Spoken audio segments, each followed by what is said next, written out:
Hello, my name is Paul Sousa, driver 8544 for Roadside's Finest. Today I'm going to do a quick video on battery swap. The car that I'm swapping out the battery on is a 1993 Ford Escort, so it doesn't have an OBD2 reader or anything of that nature. So we're going to pretend that it does and go ahead and perform this battery swap. Now, so I've received my call, okay? I've received my call.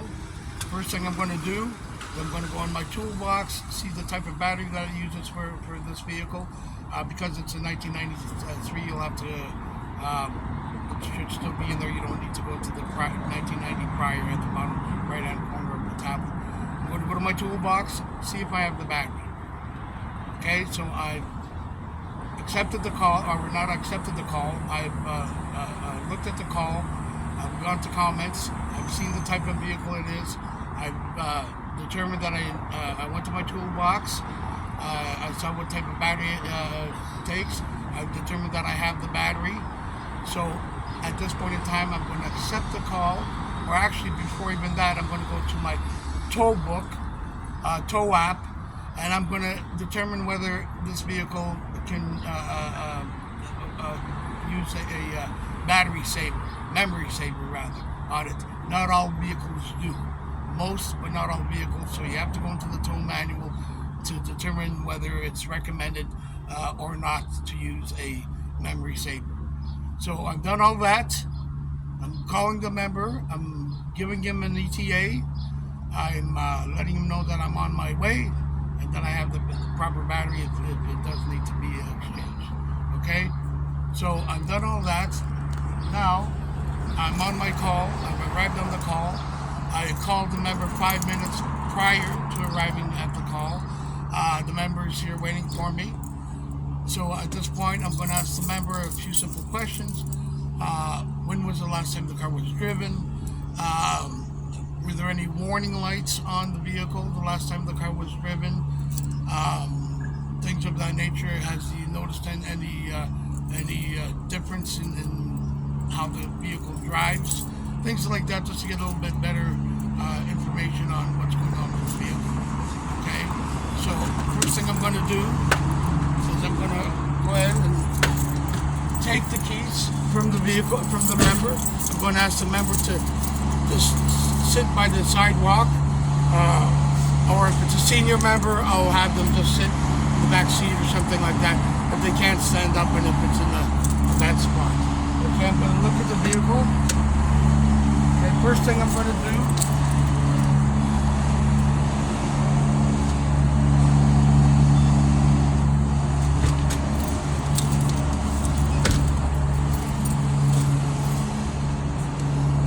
is make sure my hood is propped up properly. Okay.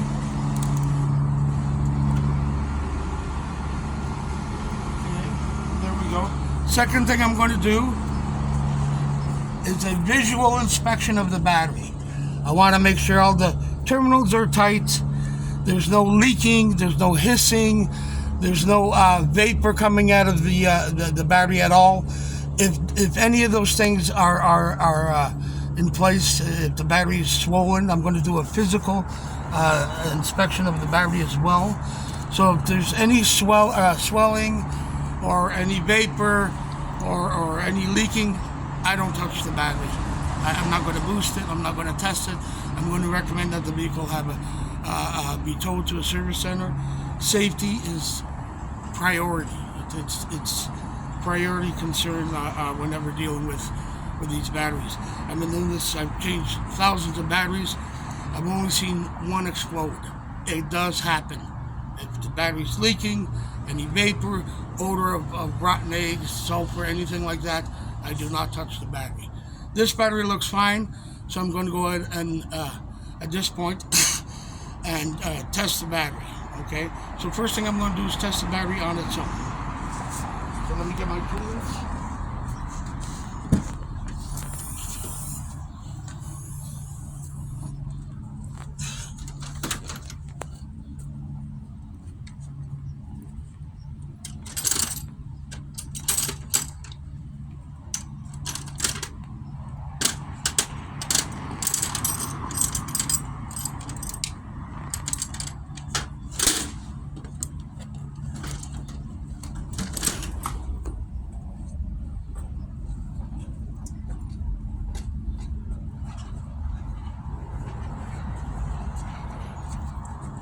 So, first thing I'm going to do, as always, is remove the negative battery terminal. Always the negative battery terminal first. Okay?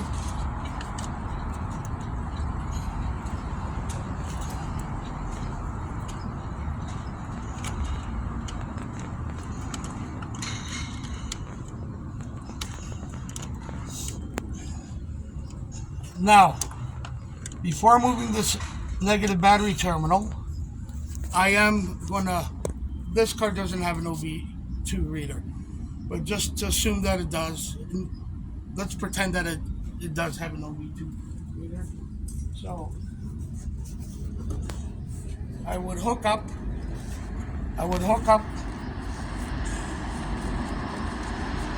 my memory saver. Never put the memory saver on the seat, always just right at the floor. Let's pretend that I hooked up the memory saver and that the memory saver is on. Okay?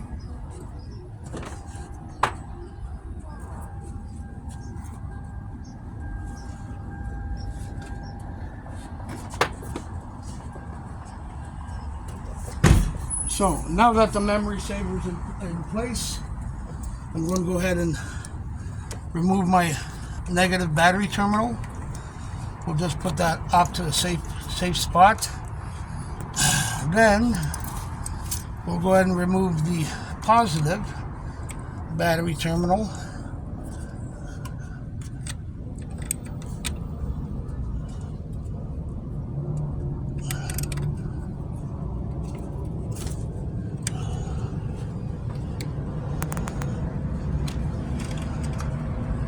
Now sometimes if they're not as stuck, I like to go back and forth,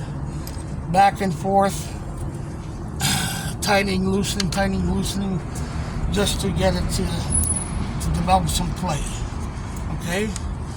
Now, what I'm going to do is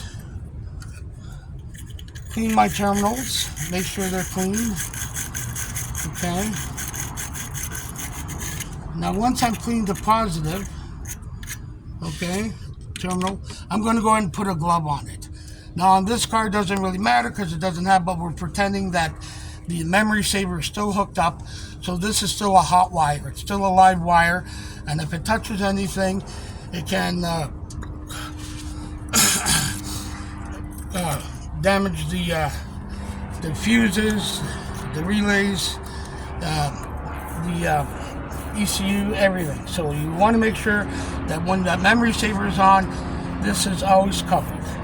So I'm cleaning my posts now. Okay. And I'm going to go ahead and clean the negative terminal as well.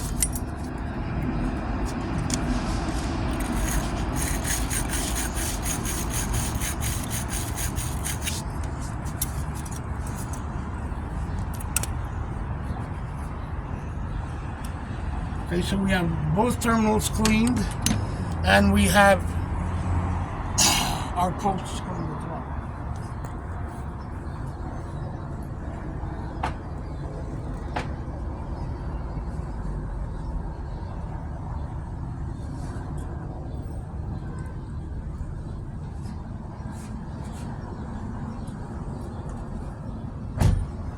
So now I'm going to test the battery just on its own. Another good idea is every once in a while clean your tester leads. Okay, they can develop corrosion as well and rust, and that causes lots of inaccurate readings as well. Okay. Another thing, when you first come up on the battery, if there's any accessories hooked onto the battery, that voids the warranty. If the car hasn't been driven in a prolonged period of time, voids the warranty. There's some factors that you have to keep in mind when it comes to warranty. Okay, so I've got my reader plugged in. First, I'm just going to test the battery. I'm going to put in the proper cranking codes, the proper type of battery, whether it's an AGM or just a lead acid. Okay, and I'm gonna go and test it. Okay, so I've tested the battery on its own. It's coming back as being bad. Now I'm gonna reattach my terminals and test the battery, perform a full systems test to determine whether this battery is bad, good or bad. So I always put on my positive first, okay, and then my negative.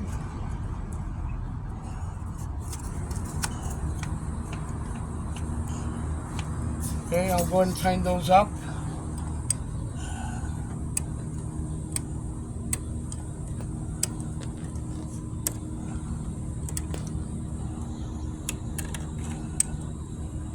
Okay.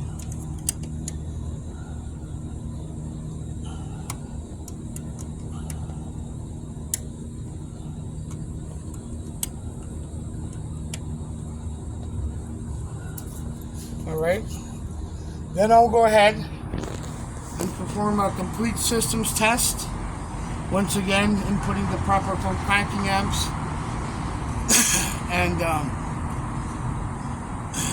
the type of battery, of course.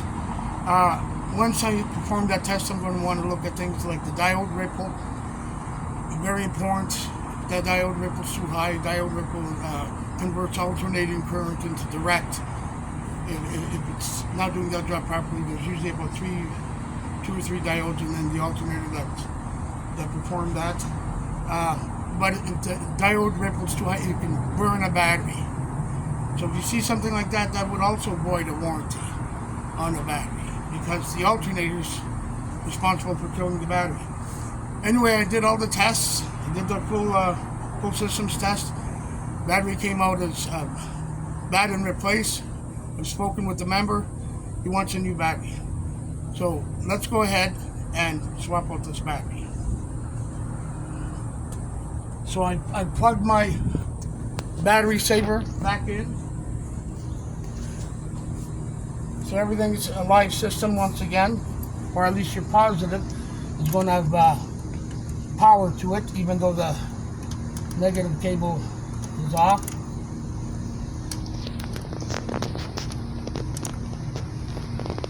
Okay. So we'll remove the negative first again.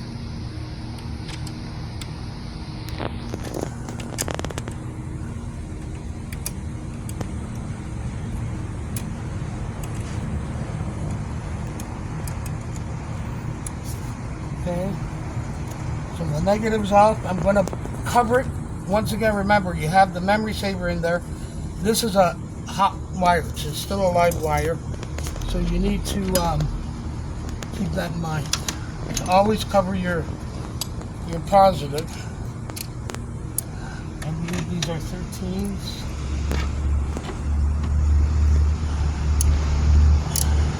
These are 14s.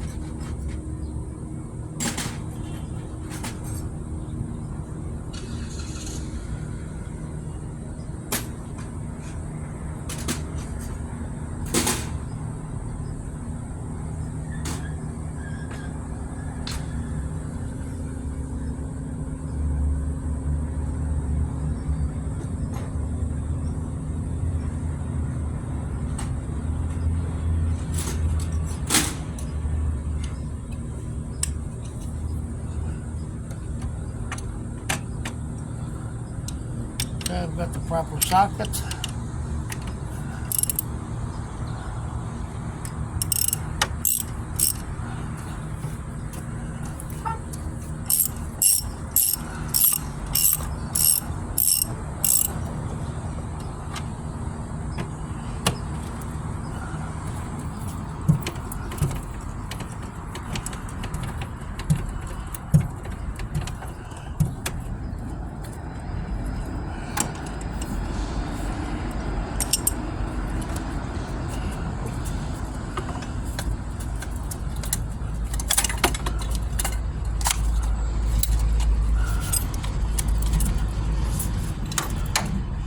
So I removed my battery, the old battery, and I'm going to put in the new battery.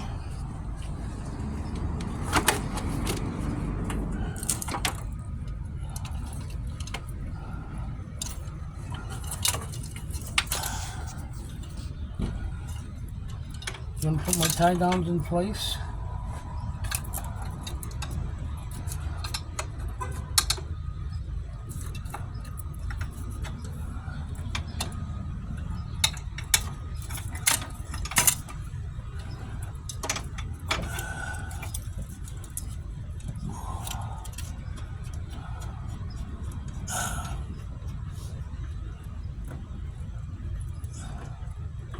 Okay.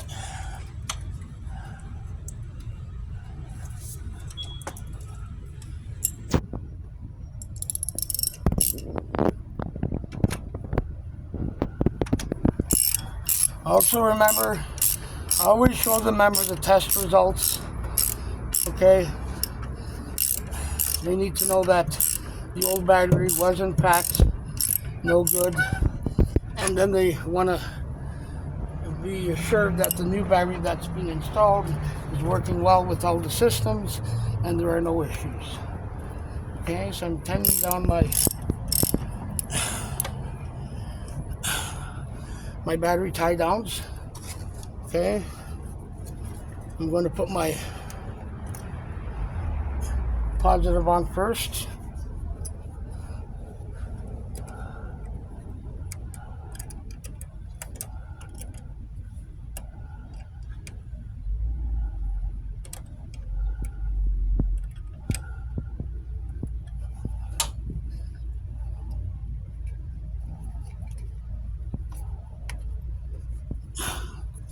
Then my negative cable.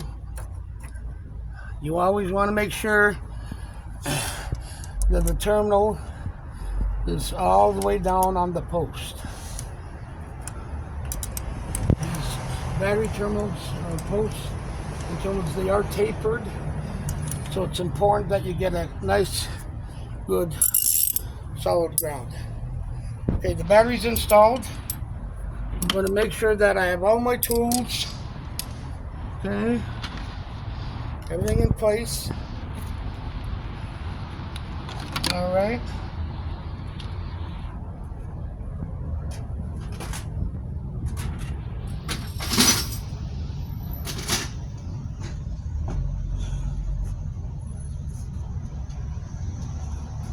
Now, I'm going to unhook my battery saver, or memory saver rather. Okay, here's my memory saver. I've unhooked it. Now I'm going to perform a final test.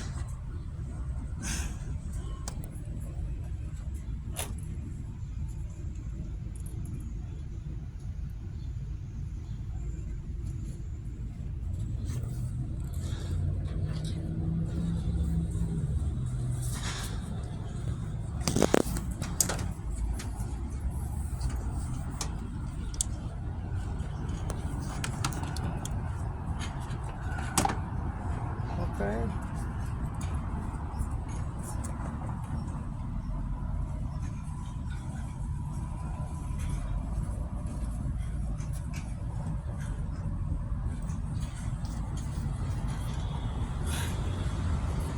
Okay. So I'm gone ahead and performed my final test with the new battery installed. Everything came back fine. I showed the results to the member. The member's happy. I made him aware of the warranty, 6-year warranty, and I've collected payment. Now, in some cases, a car, this one unfortunately not, or rather can't, but requires a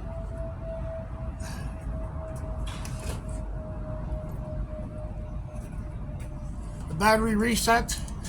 In that case, I take my scan tool, I plug it into the OBD2 reader, I reset the battery service, do a battery reset on the vehicle, and we're good to go. Okay, thank you very much. I know it's short, but these videos have to be short in order to be able to pull it. Thank you. Okay, press pause.